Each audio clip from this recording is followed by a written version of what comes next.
there, I'm back with the final phase of our sock. We've finished the cuff and cast off. So now it's time to place our heel. We're going to place it in and around here, but we need to find out exactly where we want it to be. So the first thing you're going to do is measure your foot.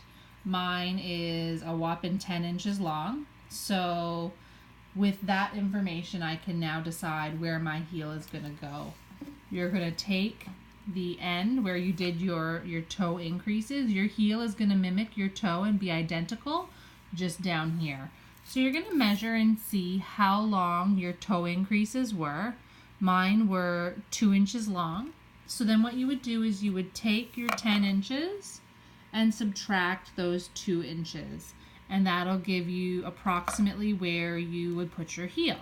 Now, this is a great spot. This is a great way to do it if you have really thin ankles, small feet. I have really big feet and big ankles, and so I find that doing my heel right there is just a little bit too snug.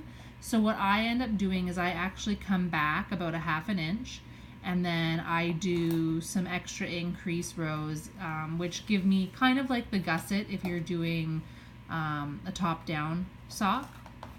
It just allows for a little bit extra room in the heel, which I quite like.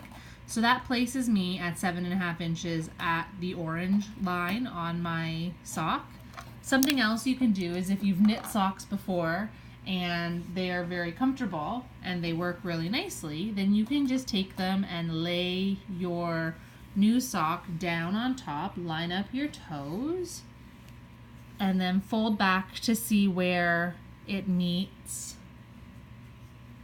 And you can see here that it's going to meet right around the orange. That's where my heel is. And you can see here actually on this one, there's about 5 rows here where I'm not decreasing. That's that extra space I was talking about without the heel gusset. Having that extra space and then doing the heel gives you just that little bit of extra room. So in the orange band is where we're going to put our needles. So what you're going to end up with is something that looks like this.